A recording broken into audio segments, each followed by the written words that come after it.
Hassan Mansour loved his perch in the sky. Most people thought of a window cleaner as someone who dangled, sweating and trembling, against plates of glass. Hassan, however, considered his cradle and ropes a private balcony from which to greet the city. Every morning he watched the sun drip molten gold over the Arabian Gulf, and every afternoon he watched it turn the desert air pink. He had worked the entire Sheikh Zayed corridor, but the new Burj Al Aman was his favourite, a 48-storey sail-shaped tower of pale blue glass that caught the light like a cut gem. At noon on a Tuesday in late October, Hassan was polishing the windows on the 32nd floor when something strange winked at him. A pulse of light, quick, sharp, reflected off a window on the opposite corner of the building. A moment later it came again, then a third time, then a pause equal to the length of 3 heartbeats. A code, Hassan thought instinctively. He steadied himself, counting each flash, marking the intervals with strokes of his squeegee on the damp glass. The pattern repeated. 3 quick flashes, 2 long, 3 quick. Morse code. No, Morse, he corrected himself. His grandfather, a radio hobbyist, had taught him the basics when Hassan was a boy. 323 translated to SES in Morse, but the sequence here had long and short segments that didn't quite fit. Hassan leaned back, searching for the origin. The flashes came from a window banded with the emerald and rose logo of Desert Crown Holdings, an import-export firm. The recipient seemed to be a smaller pane on the 42nd floor, home to Al Sham's jewel agency, where his friend Ria Patel worked as a gemologist. He stowed the thought, finished his panel, and rode the cradle down for a break. The moment his feet touched the service balcony, the sweet scent of saffron tea floated out from Auntie Farah's cart. "Hassan, Habibi, you look pale," she said, sloshing warm tea into a glass. "Trying to match the windows, are you?" He sipped and told her what he'd seen. Farah adjusted the floral scarf over her grey curls. "A reflection code? Inside Burj Al Aman?" She shook her head. "Too many films, my boy." "Maybe." Hassan grinned. But the pattern was deliberate. Farah's cart served as the social nexus of the tower. The cleaners, security guards, and even the CEOs drifted by. During a lull, they pulled chairs into the shade of a potted ficus, and Hassan sketched the sequence on a napkin. Short, short, short, long, long, short, short, short. Could be letters, Farah mused. Could be numbers. She opened her phone, tapped a translation app, and frowned. 3 shorts, 2 longs. 3 shorts could simply be 323. Hassan rubbed his jaw. "Floor 32? I was on 32. Farah's eyes widened. "Someone signaled you?" "I don't think so." He shook his head. "Maybe they were bouncing it elsewhere and I intercepted." Farah patted his hand. "Leave mysteries for the movies. You have enough to worry about with that rope fraying on your rig." That night, Hassan lay awake in his shared Karama flat, replaying the flashes on the inside of his eyelids. Burj Al Aman's most valuable tenant was Al Sham's jewel agency, rumoured to be preparing an exhibition of pink argyle diamonds worth hundreds of millions of dirhams. The show opened Friday night. If criminals wanted those stones, they would need to bypass one of the most advanced security systems in the Gulf. They would need an insider, or a window. Wednesday morning, Hassan requested the 42nd floor assignment. He found Ria kneeling over a tray of unset diamonds. She greeted him with her usual bright, dimpled smile, but when he mentioned the reflection, she turned thoughtful. "Couldn't be us," she said. "We keep the blinds angled to avoid any glare that might heat the displays. Maybe someone downstairs." "Desert Crown Holdings," he suggested. Ria shrugged. Import-export. They ship everything from printer ink to teak logs. Honestly, they bore me. There's a floor tour this afternoon, Hassan said slowly. I could snoop, but I'd need a reason. Tell them you're checking caulking seals. She winked. No one wants sand creeping through their office. At 2:00, Hassan rode the elevator to 34, Desert Crown's main suite. Inside the reception area stood glass walls etched with maps of shipping routes. The air smelled of lemon polish and mild panic. Boxes were stacked everywhere, labelled Furnitures, Accra, Textile Sample, Osaka, and Office File, Destroy. A slim man in a camel hair waistcoat intercepted him. His badge read, Kareem Clark, Operations. Maintenance? He asked. We didn't request. Annual window seal inspection.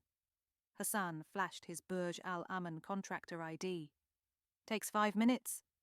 Karim hesitated but waved him toward the south corridor. Hassan passed cubicles littered with ledger sheets. In the far corner, sunlight glinted off something small, an oval mirror, the type makeup artists carry, mounted on an adjustable arm and pointed directly at the windows across the atrium. He bent, examining the brackets. Fresh screws, no dust. Stepping backward, he nearly collided with a tall woman whose high ponytail swung like a metronome. Her badge said El Qadir, Logistics. Faint scars dotted her knuckles, the kind a thief might earn cutting glass. Lose something? She asked. Just counting rivets, Hassan replied smoothly. If the seal fails, humidity could warp your parquet. Her lips twitched. Heaven forbid. She folded her arms, watching until he retreated to the lift. He hurried to the 32nd floor washroom, pulled out his phone, and texted Ria.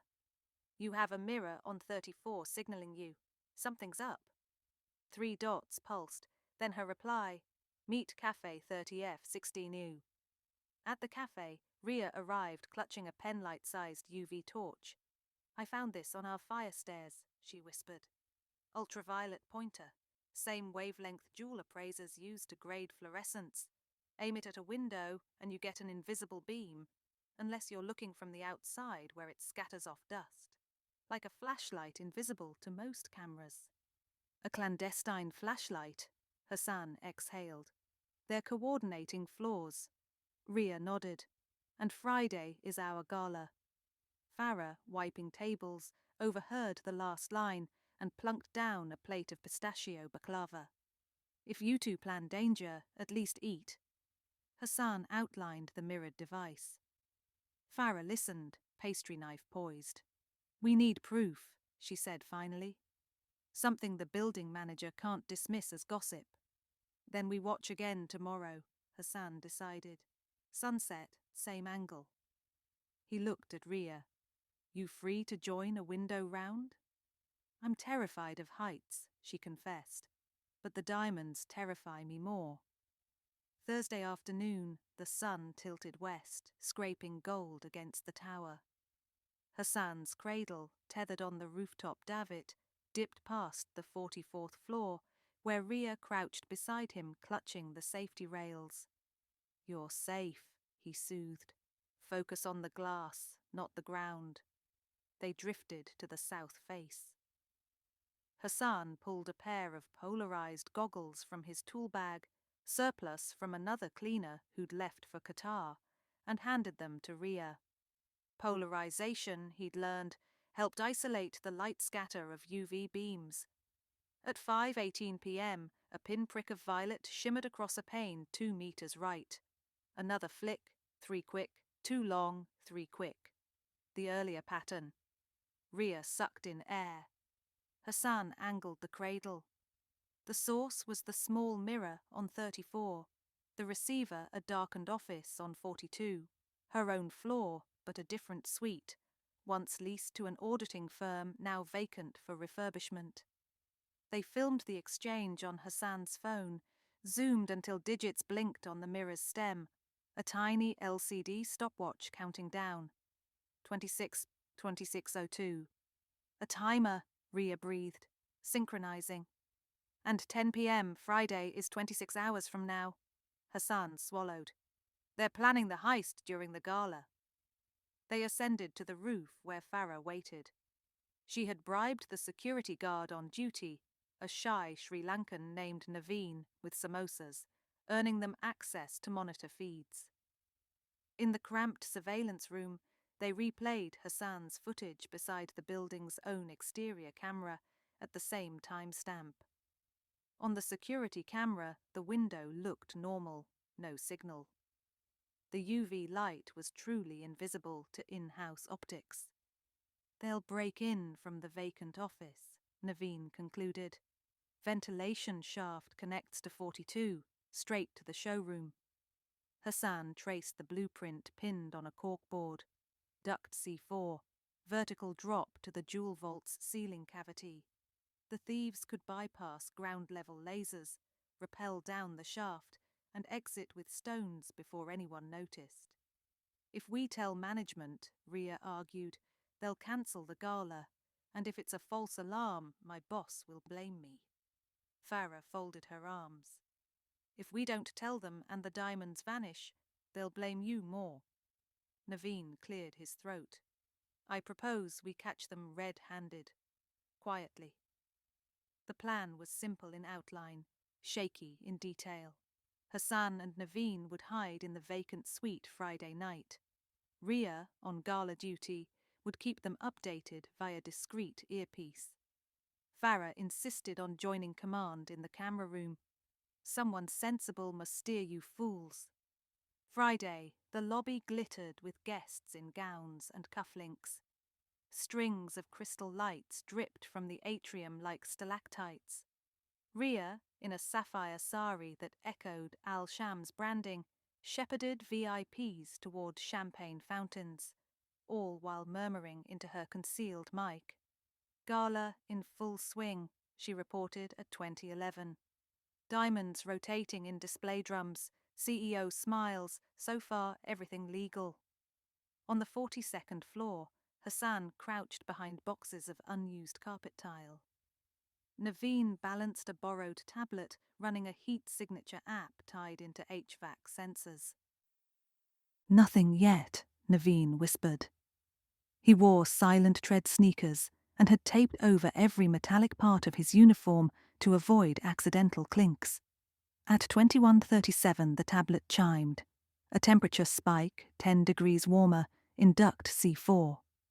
Naveen pointed upward. Hassan flicked off his headlamp.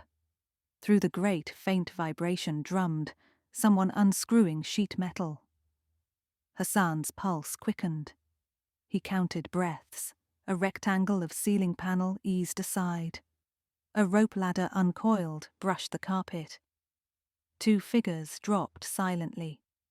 The tall woman Hassan had met, ponytail bobbing, and the camel hair waistcoat man, Karim Clark. Both wore black neoprene gloves and harnesses fitted with suction pads. Karim produced a phone, shone its screen on his watch, and mouthed, 9:28, perfect. Layla, her name floated now in Hassan's memory, slipped out a narrow fiber optic camera and snaked it under the suite's internal door toward the corridor.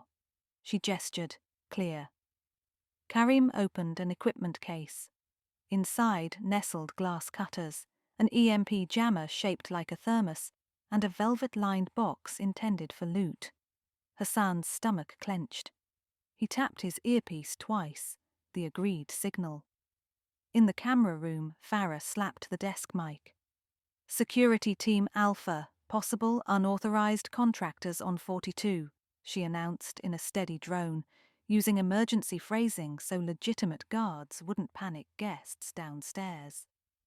The internal channel crackled with acknowledgements. Back in the vacant suite, Karim placed the jammer against the wall adjacent to Al Sham's vault. Layla peeled a map of the gallery off her forearm and compared measurements.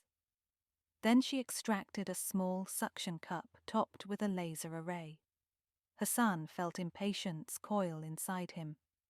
The plan called for waiting until the thieves committed a clear felony, so management couldn't write it off as misunderstanding, but watching them progress was agony. Layla used the laser to slice a neat 6-inch aperture through gypsum into the gallery's utility closet. She eased her head through, listening. Hassan pictured the other side, a cabinet of microfiber cloths, 2 potted calatheas, and a poster reminding staff to smile. "Breaching," she mouthed. Karim passed her a telescoping rod capped with a diamond bit drill meant for the vault's back plate. Hassan decided that sufficed. He sprang, sliding across tiles, and kicked the ladder. It skittered away, clattering. Karim spun. Recognizing Hassan, his eyes flared not with fear but calculation. He lunged for the equipment case. "Stop!" Hassan barked. "Security knows. Cameras watching." Karim froze. Layla withdrew, expression stony. Then she smiled, and Hassan's heart sank. It was the smile of someone with a contingency. A hiss sounded, compressed gas. Smoke burst from a canister at Karim's feet, swirling opaque grey. Naveen coughed, groping for Hassan's sleeve. Visibility dropped to centimetres. Hassan pulled a compact respirator from his belt, standard window cleaner kit for solvent fumes, and clamped it over his mouth, passing another to Naveen. They crawled toward the stairwell, the only guaranteed exit not yet jammed. Behind them, metallic clicks suggested Layla attaching carabiners. The thieves would retreat the way they came, ducked C4. Hassan yanked open the stairwell door. Clear air rushed in. Naveen radioed, "Suspects releasing smoke, moving upward through shaft." Farah's composed voice replied, "Roof units deployed. Service elevator locked. Team Beta en route." Hassan sprinted up 3 flights. On 45th floor landing, he spotted Karim emerging from a maintenance hatch. The thief paused, scanning. Hassan ducked, waited, then pursued, feet whispering on concrete. On the roof output hatch, moonlight silvered the parapet. Karim and Layla scrambled across ducts toward the north ledge, where a maintenance pulley system, intended for window washers, hung unused. A rope already descended the facade. "They're going down the outside," Naveen hissed, arriving behind Hassan. "Not if they meet a surprise." Hassan flicked his wrist. His squeegee handle held a quick-release soapy sponge, presently soaked in thick detergent he always carried. He dashed to the pulley anchor, pouring sudsy water over the rope for 5 meters. He remembered training. Even knotted nylon turned slippery as eelskin when wet. Karim clipped his descender, unaware. Layla followed. They kicked off. 5 meters below, their devices screeched as friction vanished. Ropes whizzed. Karim shouted. Layla cursed. They slammed into a ledge on the 43rd floor, where 2 security guards popped out of a window Hassan had pre-opened earlier after claiming hinge inspection. The guards seized them, snapped restraints on their harness rings. Cheers crackled through the radio. Later, in the marble lobby emptied of gala-goers, Hassan sipped victory tea prepared by Farah's cart. Ria joined, draping her shawl over a chair. "Diamonds intact," she reported, exhausted but bright-eyed. "Management wants to triple your contract fee." "And write commendation letters," Naveen added, pulling up. "Burj Al Aman's own detective squad." Farah chuckled. "Hassan Mansour and the case of the shining windows." Hassan lifted his glass. "To reflections, may we always look closely." Ria clinked her cup. "And to brave cleaners who see what others miss." In the high atrium, chandeliers darkened one by one, reflecting a quiet city night.